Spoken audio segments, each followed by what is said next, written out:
about to. Let me see the only I'll be quiet. But now.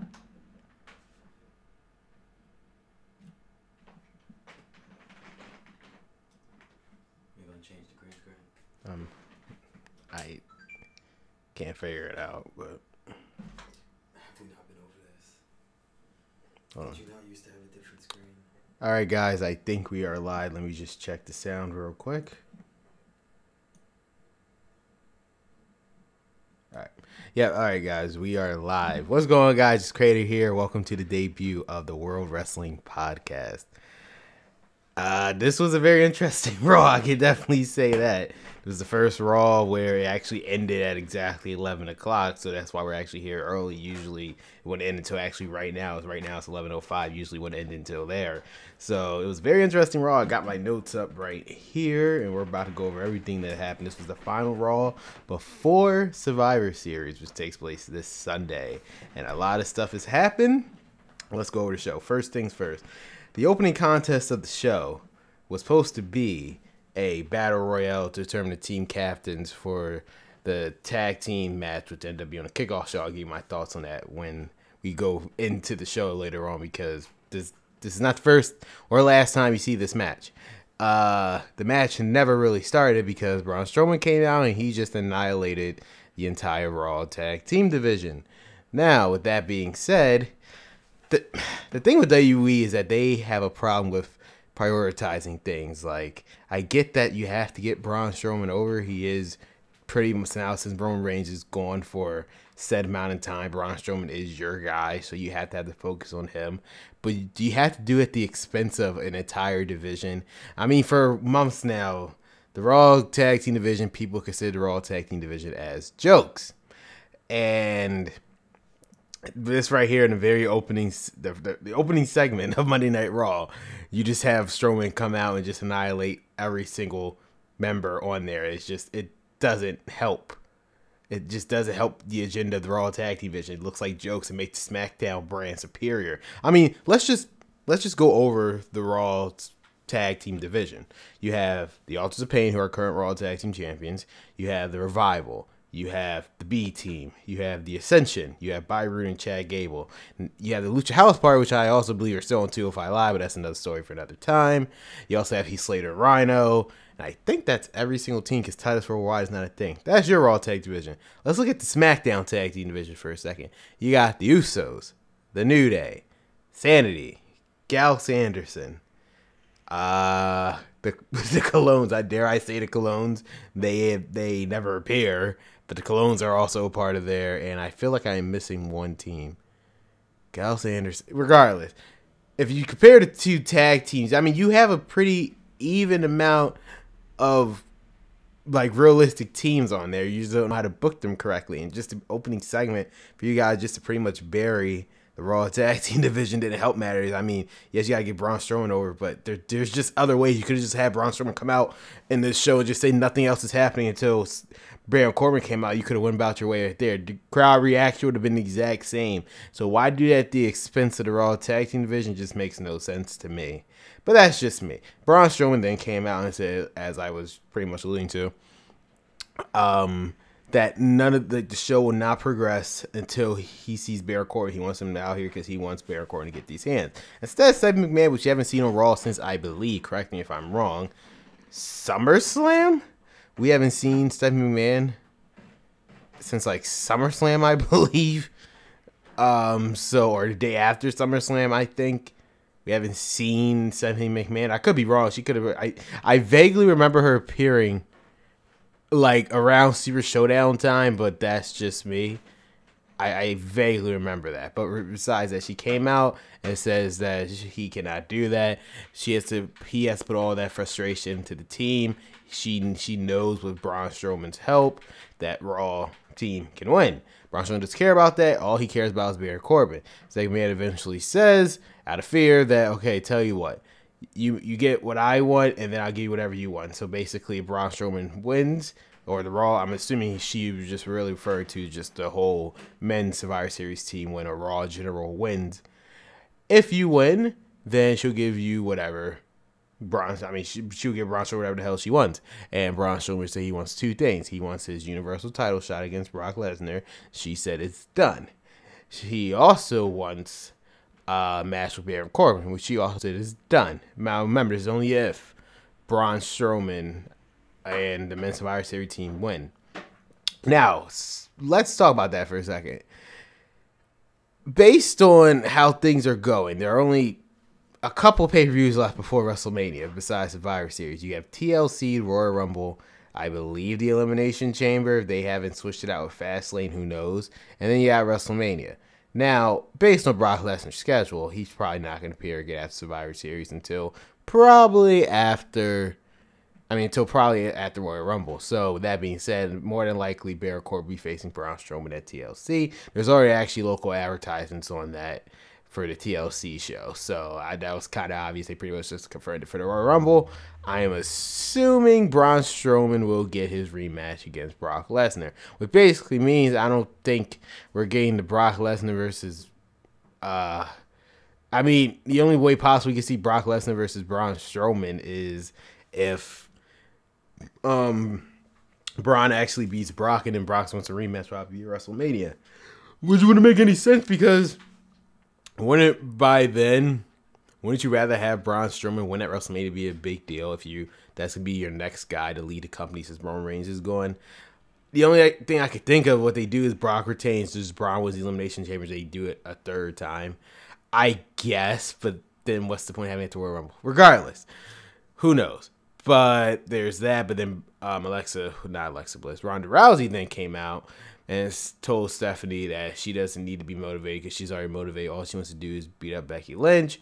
Corbin finally came out, but Stephanie McMahon specifically said for all that to happen for Braun Strowman, what he has to do is basically he cannot touch Corbin until after the match or after, I'm assuming, Survivor Series goes off the air, which I'm assuming that's the last match on the show. Corbin came out knowing that. He obviously was just taunting Braun Strowman. He talked to Ronda Rousey for some odd reason. Ronda Rousey just threw Corbin. Then Ronda Rousey left. Corbin got upset, but then he didn't realize Braun Strowman was behind him. So this Stephanie McMahon reminded Strowman, if you touch Corbin, all that I just promised you is gone. And he said, it was a very interesting line. He told Corbin that after Survivor Series, he's going to neuter him. Okay, I guess that was that. So that was the first segment. As I said before, the segment was fine. I just don't think they should have did at the expense of the tag team division, despite the fact they were going to do it anyway later tonight. So they were clearly just killing time for some odd reason, and I really don't know why.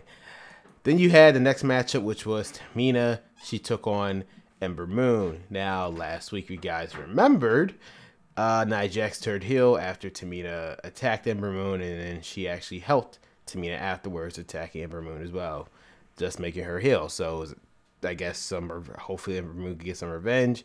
So they had a match. It was whatever. The issue is that we don't really see Tamina wrestle a lot. So we can't really judge because despite the fact she was injured during her Smackdown tenure, she barely wrestled because for some reason they thought it was a smart idea to put her with Lana during that time, where Lana could barely wrestle. She really can't wrestle now, but that's besides the point. So that happened. But the most interesting part of the match was when Ember Moon tried to do a suicide dive, I'm assuming on Nia Jax. She just no-sold it. I don't know if that was intentional or that was the whole point of it, or maybe she just completely forgot to sell it. I have no idea because she did not move not an inch. Eventually, Ember Moon defeated Tamina, and scratch that. Tamina beat Ember Moon with the splash.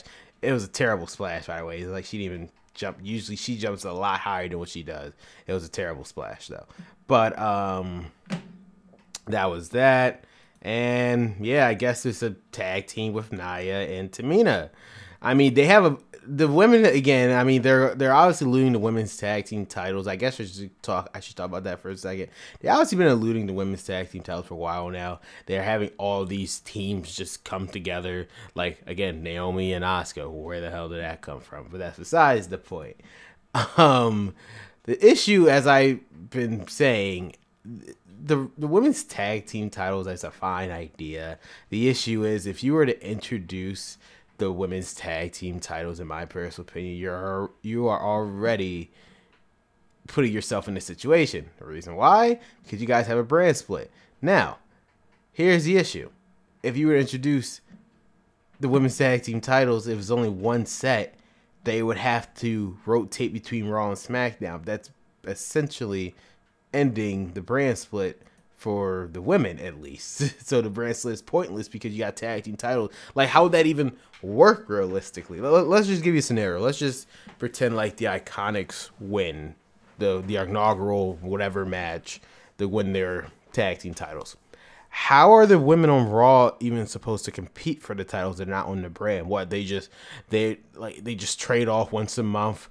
The Raw women gets a shot at the title, then another month to SmackDown. You see the situation where you put yourself in, where you introduce these titles is going to cause a lot of problems. So personally, the only way they could do that, they have to have two women's titles for each brand, which sounds ridiculous because, for God's sake, Shinsuke Nakamura doesn't even appear on SmackDown. So a match putting an additional title on the SmackDown brand is just not happening. So with that being said, the women's tag team titles, I mean, it's an interesting idea, but you just can't do it. Which is why I think WWE's even holding off on it. I think the higher ups is thinking it's probably the same thing I'm thinking, because just realistically just doesn't make any sense, because they were introduced the tag team titles that effectively ends the brand split for the women, because there's realistically no way they can rotate the titles back and forth unless they just have some stupid rule where 1 month the Raw women get a shot at the titles. If a SmackDown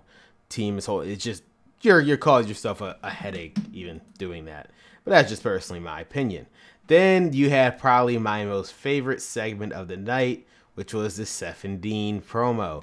So Corey Graves, which again I don't understand the point of this. For the Corey Graves part, Dean Ambrose's part was excellent. For Corey Graves, for some reason he thought it was he could talk to freaking Seth Rollins an actual explanation about why is Dean doing what he's doing. Why was Seth Rollins though? Seth Rollins been trying to get the answers too. You think Corey Graves asking Seth Rollins, that part was stupid. Because again, why would Seth Rollins know anything more than what we know? Why would, it just didn't make any sense.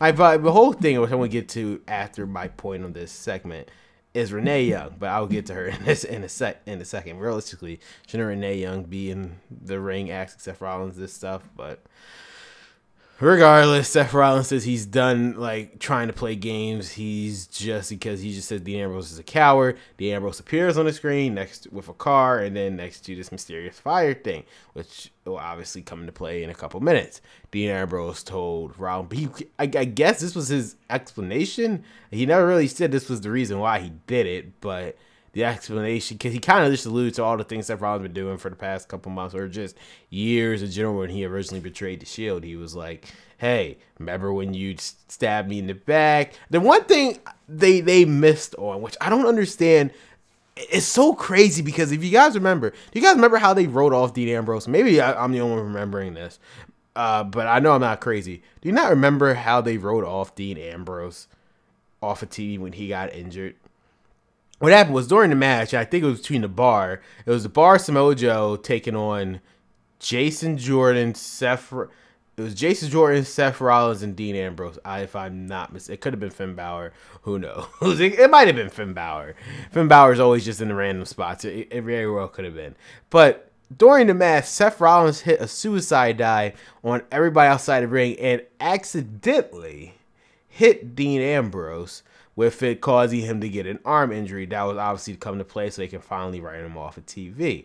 Now, they obviously set it up so when Dean Ambrose would have came back, he could turn heel on Seth Rollins. But when he did this explanation on why he did it, he never even mentioned that. It was like, that was such a, I originally thought that was the whole point. I don't think they did not do that by accident. They intentionally made Seth Rollins hit Dean Ambrose obviously by accident, but they did intentionally. So whenever freaking Dean Ambrose came back from injury, which was around SummerSlam time, he can get his revenge. So I don't know why they didn't even mention that. That was just my personal thing. Why didn't he even mention that fact during Dean Ambrose's explanation? But instead, he just talked about how like Seth Rollins always treated him like a joke. He always saw him crazy. He always felt as though the Shield was holding him back because he's stronger without the Shield. The Shield made him weak. So he's saying he's moving on and just time to just forget about the past, and what better forget about the past than by burning it down. And he had his Shield jacket and he threw it in the fire, just pretty much symbolizing that the Shield is dead to him. By killing the jacket, he initially killed whatever remaining passion he had for the Shield. I thought this was an excellent promo, and I thought it was a great segment. Now, how is this going to come into play with Sunday? Remember, Seth Rollins is going one-on-one with Shinsuke Nakamura in the first time ever match in Intercontinental title versus United States title, for these two men face each other for the very first time ever. How's Dean Ambrose going to come into play in this match? It's obvious that he's gonna cost him. I just don't know how or why he's going to do it. Because there's no way they're keeping Dean Ambrose off of Survivor Series. There's just realistically no way. I think I am going to be doing now up until I don't know yet, but I think I will be doing a prediction show on Friday to give my full thoughts on what I think is gonna be happening for both Takeover War Games Survivor Series. So if you tune into that, guys. It will probably be this Friday because I'm live streaming pretty much every day as soon as wrestling goes off. And then they're going to take a break on Thursday, do a gameplay live stream. Then on Friday, I'm going to do the prediction show because this is a special week. Survivor Series and War Games are back to back. So I think you're going to be hearing my thoughts a lot this week. So overall, I thought that was a good segment. But on the topic of Renee Young, again, Renee Young, every time I don't think that. WWE did not think this through, let me tell you. WWE did not think this through when they decided it was a smart idea to put Renee Young on commentary. On paper, it sounds good. Yeah, Renee Young, a female commentator. Why is she not on Smackdown? Because you put yourself in this situation. Who got when JBL left commentating? Why didn't they put freaking Renee Young on there? I think whoever it was that decided to take a leave, I swear to God it was JBL. Why didn't he just put Renee Young as the replacement? Who did they put as a replacement? I'm trying to remember. Who? It could have been Brian Saxton. He was already on. Who left the commentating when they kept speculating it was going to be Renee Young? I vaguely, I don't even remember. I swear I don't remember. But whoever it was, why didn't he just put her name when people were speculating who was going to be? Oh, they put Corey Graves on, but who? Yeah, it was JBL. They decided for some strange reason just let Corey Graves do 2 days. Why couldn't you just put Renee Young? For God's sake, just put Renee Young on SmackDown. Your commentating team could have been the best commentating team you had. And what I'm referring to is Michael Cole, Corey Graves, and Booker T. Booker T is gold. I don't care what anybody else says. He's crazy, which is what made him great coach. Zero idea why they brought back the coach. That's why coach is gone. He's resolving the kickoff show because he sucks at his job. And I don't know who thought it was a good idea to bring coach back, but they're dumb. They are completely dumb. But obviously they rectified that mistake by putting Renee Young. But the point is, Renee Young on commentating on Monday Night Raw is a problem because when she was just simply just an interviewer backstage, she can ignore what's going on in the ring. Due to the fact that Dean Ambrose is her husband, if people are living under a rock, Dean Ambrose is her husband, she can't ignore what he's doing. So every time Michael Cole asks her, well, Renee Young, you know Dean Ambrose better than anybody else, blah, blah, blah, blah, blah. Renee Young is giving these vague questions, like these vague answers, like, this is Dean Ambrose story. This is my favorite run from today. She always comes up with something every single week. This is Dean Ambrose story to tell. You don't know what's going on with your husband? What?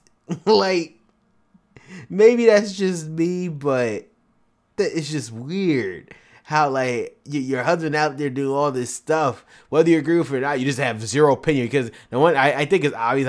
I guess I should point this out. Every time, you guys haven't noticed, every single time Dean Ambrose just came out, ever since he came back, ever since he turned on Seth Rollins, Renee Young has 0 words. 0 words. She says nothing. I wish somebody would pan to the camera and Dean Ambrose is out and Renee Young just sitting there saying absolutely nothing. It's ridiculous. So I'm just saying Renee Young is for this issue is the reason why I don't think Renee Young should have been in commentary, at least in Raw. She should have been on SmackDown instead like Corey Graves do double duty, which makes no sense. Just I get it. Corey Graves probably, besides Manoru Ronaldo, who's in NXT, he's probably the best commentator that y'all have. So he has to broadcast both. I mean, hey, more money for Corey Graves, I guess, but you see the issue you run yourself into. Yeah, so Renee Young is commentating right now, at least in terms of the story, is a problem because you see why. Dean Ambrose is out there. She can't just simply ignore it. If I were Seth Rollins next week, whenever this dust settles, how about Seth Rollins finally the one week you actually get Dean Ambrose to talk is ask his wife. I guarantee you, the second you decide to talk to his wife, the second he comes out. Sorry about that, guys. But that's just my personal opinion. What was next? Oh, yeah, Drew McIntyre.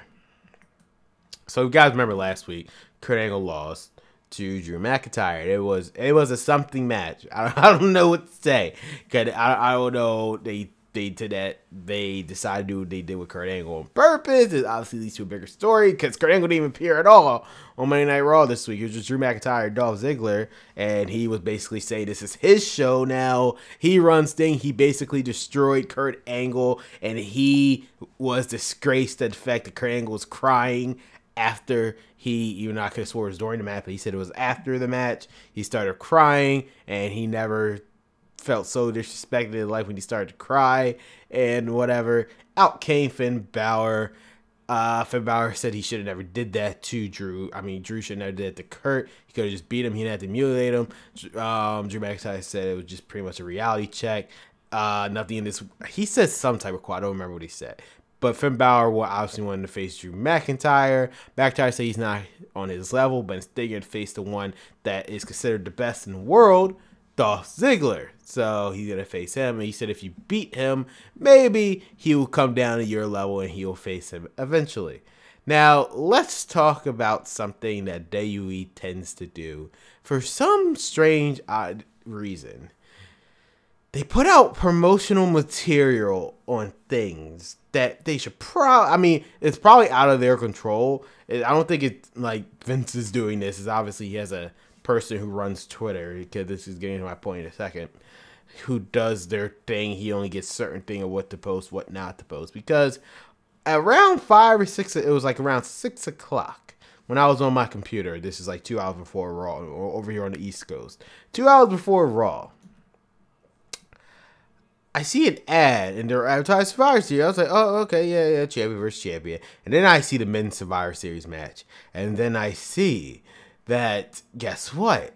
The 2 remaining spots left on the Raw team are suddenly filled. And by whom, you may ask? Finn Balor and Bobby Lashley. This was 2 hours before Raw went on the air. So knowing this, I already knew, well, realistically, Finn Balor has to win because he's part of the men's Survivor Series team, because that's what they're advertising, because they couldn't just wait until tomorrow. They couldn't have just waited. They could have helped themselves with the advertisement.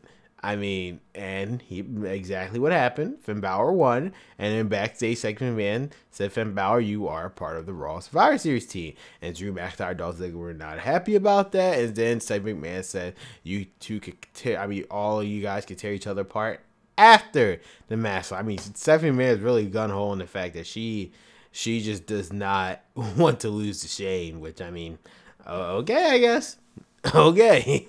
But, yeah. So Finn Balor is part of the team, so is Bobby Lashley. So the Elias match, unfortunately, I already knew the outcome, because WWE just can't help themselves. Just literally could have just waited until 12 o'clock at night just to post it. So I already knew what was happening. But hey, that's whoever runs WWE Twitter is the reason why that happened. What next? What was next? Yeah, Finn is not part of the team.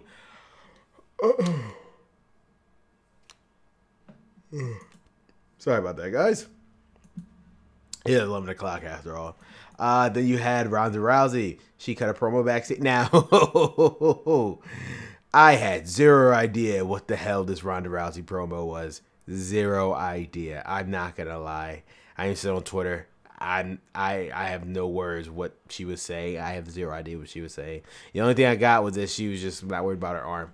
The riddles or whoever writes, I'm sorry, whoever writes, it's probably Michael PSA's. Whoever writes Ronda Rousey's promos, they need to be fired. I have no idea what the hell she's talking about because she speaks in riddles. It makes absolutely no sense whatsoever. But I mean, she shouldn't really talk in the first place. But I get it. She is literally your top woman on both, considered both brands. But it's like she shouldn't talk. Brock doesn't talk to give her a mouthpiece. Again, just put her with Paul. Put her with Paul Heyman for God's sakes. Like, just something, because I don't know what the hell I saw on that show, but it was something when she was speaking. But then at the end, after she was done talking, Nia Jax came out and said, I mean, to me, this was backstage, by the way, not outside the arena.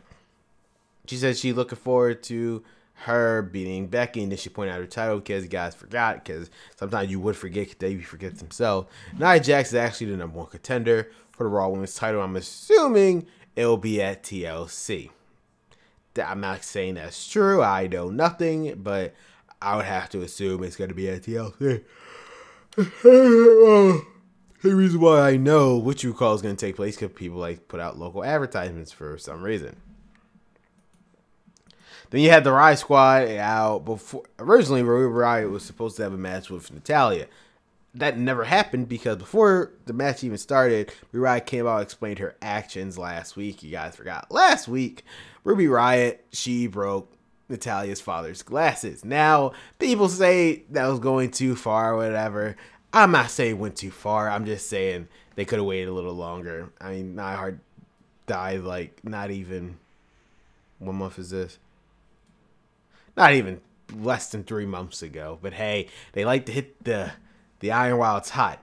Same thing with Roman Reigns. Literally day of, Dean Ambrose turns heel. It was amazing. But yeah, they like to hit the iron while it's hot. Or I think that's the terminology I'm using correctly. I hope I'm using that correctly.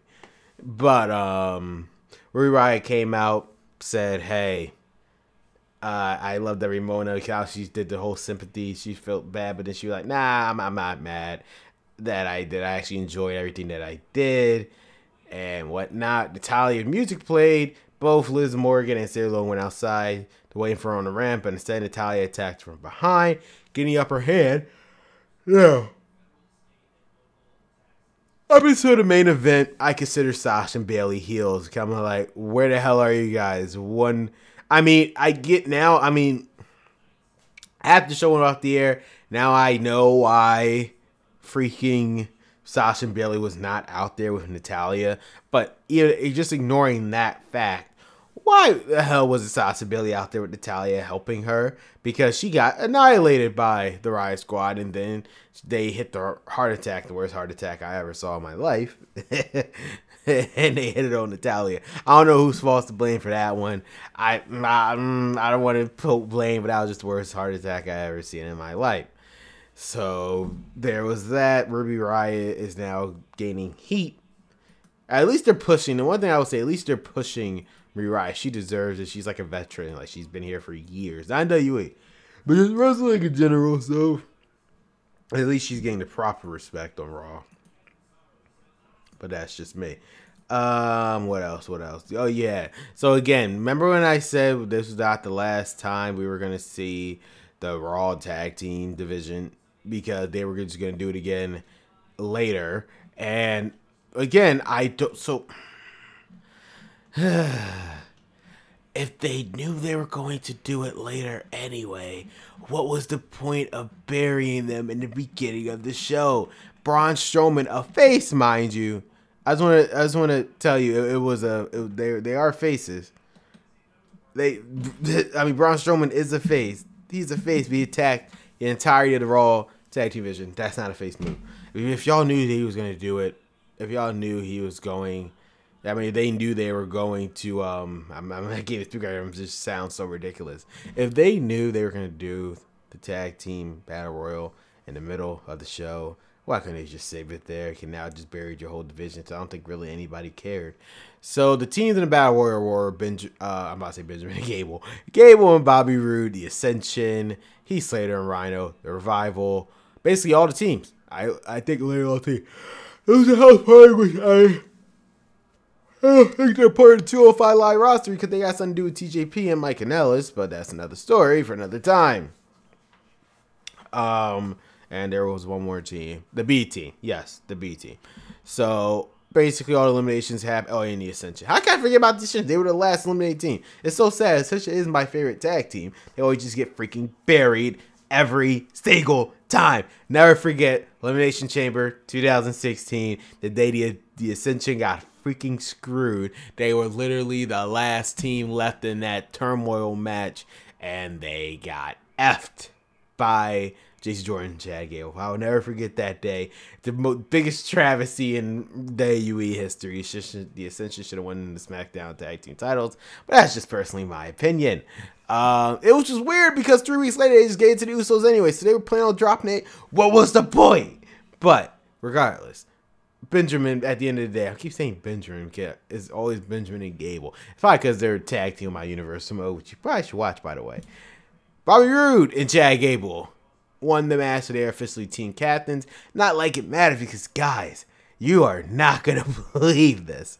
For some strange reason, for a 4-hour show and you only have 8 matches, they thought it was a smart idea to put another match that you probably should have put on the main show to kill some time for this 4-hour show that you're going to have. Guess what they decided? They decided to put on a kickoff show. Now, granted, I'm actually glad because finally the freaking Cruiserweight title is not on a kickoff show anymore. If only they did that at SummerSlam. But this is a Raw versus SmackDown match. What was the point of doing this? This is a traditional Survivor Series tag team match. So this is what they think of the tag team division in general, guys. They think it's not even warrant. It doesn't even warrant them being on the main card. That's exactly what they think of the tag team division for both brands. That's all I had to say about that. Just ridiculous. What else happened? Oh yeah. How could I?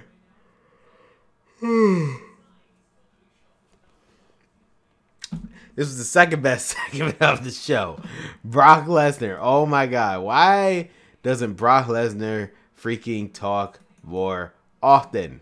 Why? He is amazing. That random one-liner was like, even Ron, if you guys remember Ron on my channel, he's be the co-host of the This Week in Wrestling podcast.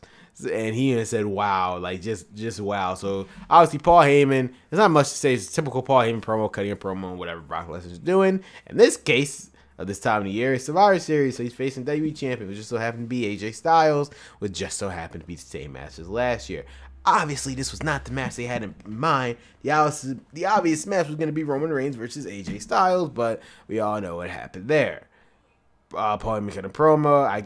I mean, it's just a Paul Heyman promo cutting. He always cuts on his opponent. What made it different and what made it so much better was the fact that the modern day Maharaja Jinder Mahal came out. Now, for you guys who live in Iraq and don't really remember, guess what?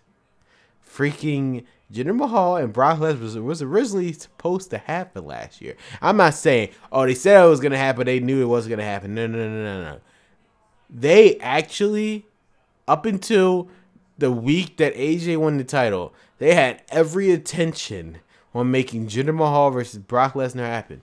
So much so that they had a poster out that had John Cena as a special guest referee, right?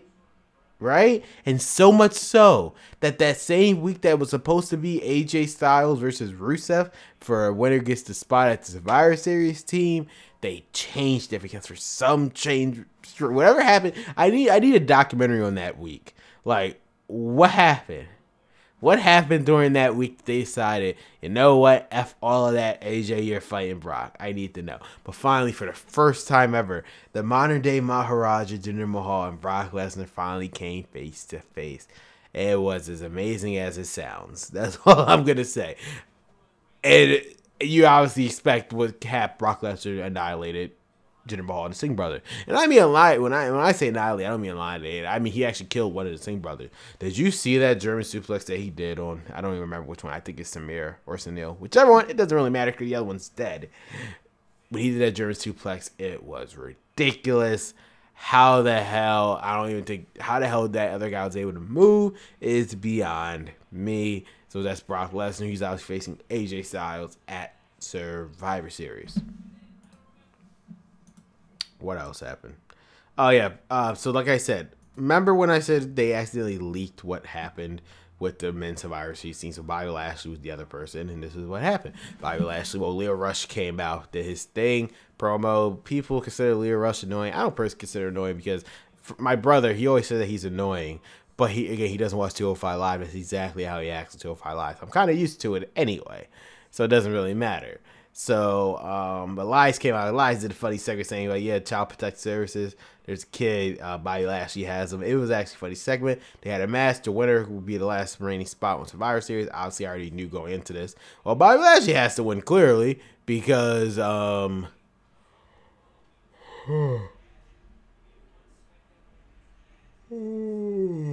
about that, guys.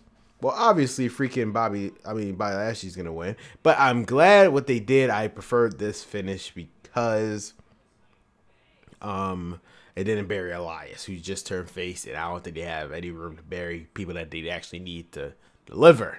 So, Elias, they were both outside. The referee was counting. At the count of 9, Leo Rush grabbed Elias' foot as he was trying to head back into the ring. It made him count out. So Elias didn't lose. Leo Rush screwed him. Regardless, Bobby Lashley is the last member. And afterwards, Elias attacked Leo Rush and Bobby Lashley, throwing Rush on top of Lashley. So they are protecting Elias now that he's a face. That's a very good thing.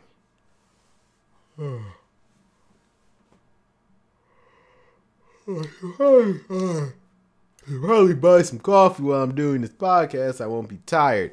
I mean, even I have a coffee theme going on in this live stream. I hope you guys like the setup too. I wanted to make this, if I was coming back with the podcast, and for any type of wrestling podcast, I want to make it as cool as possible. Hopefully this setup is cool. I want your thoughts after this podcast go off the air.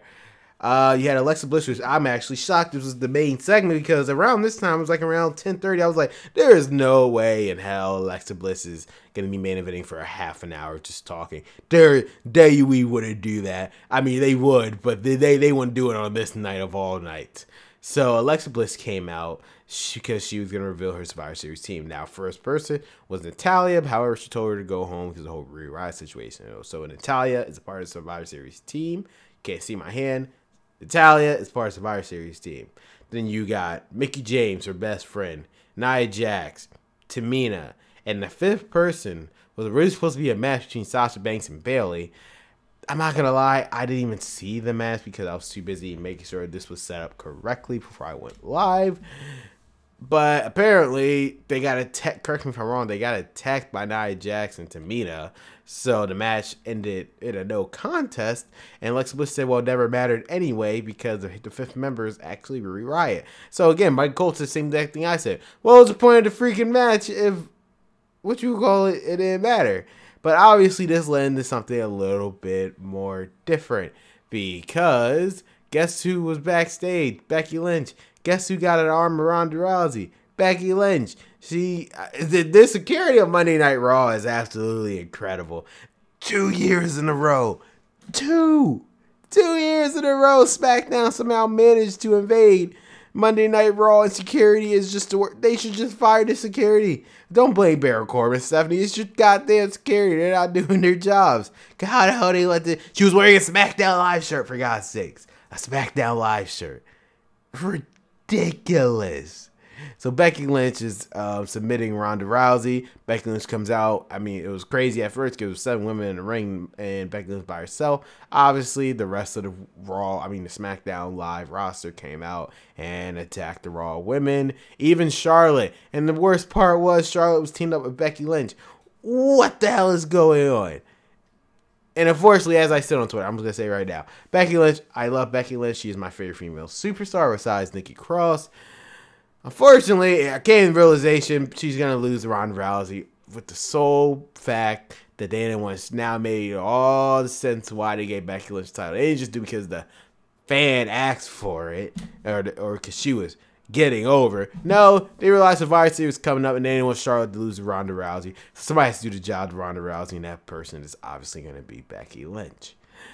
So the SmackDown people are clearing house during this scuffle.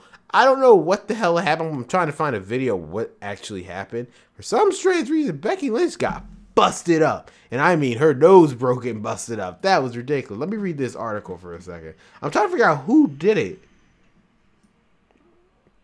She was bleeding all over the place. Constantly rather she could have broken nose. No. I don't know who busted her up. So I gotta relook at the footage. But goddamn, it was a sight to see. I can definitely tell you that. It was actually a very interesting sight because Jesus Christ, never have I seen that much blood on a woman before. Never. But yeah, that's what happened, and it was something. Ronda Rousey eventually came out. Becky Lynch had upper hand. She attacked her with the chair. They disarm her again and walking off the rest of the SmackDown Live. It was a good visual image having Becky Lynch with the blood. It made it seem like it had much more impact.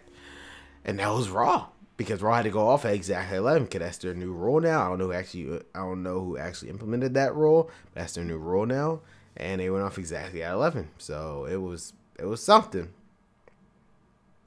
I don't know what it is, but this Raw before Survivor Series was definitely something. I mean, yeah, you had your good points. You had both of those segments that killed out the Warrior, the Brock Lesnar segment and the Seth Rollins, the Ambrose segment. Match of the night, It had to be Finn versus Dolph. It was a good match. And yeah. So that was Monday Night Raw, guys. Thank you guys for watching today's the very first, you wouldn't think history right now, the very first World Wrestling podcast where you could get my reviews and results and my live reactions as soon as it happens of Raw, SmackDown, 205 Live, NXT, pay-per-views, takeovers, you name it. So if you go, for those of you guys who are running the schedule, it is going to be Mondays, Monday Night Raw as soon as Raw goes off the air. SmackDown, so SmackDown goes off the air. Wednesdays, you have a triple header between NXT UK, 205 Live, and NXT show. It should be fun to review. This Friday in particular be a special one as we do a prediction show, a live prediction show. So if you guys who are tuning in right now, be sure to have your predictions ready on Friday, because we're going to go over your predictions as well as going over my predictions, what I think is going to happen for both TakeOver War Games and Survivor Series. Saturday, I'll be reviewing TakeOver War Games as soon as it ends. And then on Sunday, the mega one, I'm going to be reviewing Survivor Series. Did I not say that twice? I could have swore I said that twice. I'm reviewing War Games on Saturday. I'm reviewing Survivor Series on Sunday. So there's that. And with that being said, guys, I think this is the end of the podcast. Really appreciate you guys showing up for the show here. We'll be seeing you back tomorrow with the edition of SmackDown, the final SmackDown for SmackDown Live. Wednesdays, NXT, 205 Live, NXT UK. This Friday, a special prediction show for Survivor Series and War Games. And then on Sunday, Survivor Series review. This is Crater, signing out. Catch you guys later.